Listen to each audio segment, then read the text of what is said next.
ડંકી રૂટનો video સામે આવ્યો. અહીંથી જ ભારતીયો ગેરકાયદે અમેરિકામાં ઘૂસ્યા હતા. અમેરિકાથી દેશ નિકાલ કરાયેલા 112 ગેરકાયદેસર ભારતીય ઇમિગ્રન્ટ્સને લઈને ત્રીજું વિમાન 16 ફેબ્રુઆરીએ અમૃતસર ઇન્ટરનેશનલ એરપોર્ટ પર ઉતર્યું હતું. અગાઉ 5 અને 15 ફેબ્રુઆરીએ દેશ નિકાલ કરાયેલા ગેરકાયદેસર ઇમિગ્રન્ટ્સના બે બેચ અનુક્રમે 104 અને 116 અમેરિકન લક્ઝરી વિમાન દ્વારા અમૃતસરમાં ઉતર્યા હતા.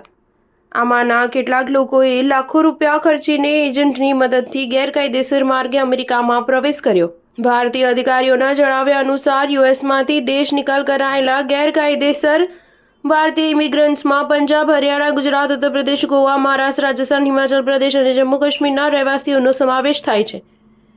તેમાંથી મોટાભાગનાની ઉંમર 18 થી 30 વર્ષની વચ્ચે છે. અમેરિકાથી પરત ભારત પાછા મોકલેલા કેટલાક ગેરકાયદેસર ઇમિગ્રન્ટ્સને ડંકી રૂટનો વિડીયો શેર કર્યો છે, જેના દ્વારા એજન્ટ દ્વારા તેમને અમેરિકા લઈ જવામાં આવ્યા હતા. આ વિડીયોમાં ભારતીયોનું એક ગ્રુપ એમેઝોનના જંગલમાં ચાલીને નદી પાર કરતા અને તંબુઓમાં રહેતા અમેરિકામાં ગેરકાયદે પ્રવેશ કરવા માટે જંગલમાં ચાલીને જતા જોવા મળે છે. એક યુવકે પોતાનો અનુભવ શેર કરતા કહ્યું કે હું અમેરિકા પહોંચ્યો, પરંતુ મારી બધી કમાણી ગુમાવી દીધી. મેક્સિકો બોર્ડરથી અમેરિકામાં પ્રવેશ કરતી વખતે હું પકડાઈ ગયો. ત્યારબાદ મને ડિટેન્શન સેન્ટરમાં રાખવામાં આવ્યો હતો. ડંકી રૂટે અમેરિકા જવાનો મારો નિર્ણય ખોટો હતો.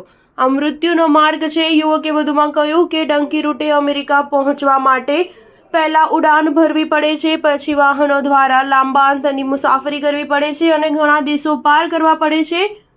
હું પનામા થઈને 13 દિવસ ચાલીને અમેરિકન બોર્ડર પહોંચ્યો હતો. આ દરમિયાન ઘાટ જંગલો, નદીઓ, કિચડ અને પર્વતો પાર કરવા પડ્યા હતા. ઘણા દિવસો સુધી ભૂખ્યા અને તરસ્યા રહેવું પડ્યું.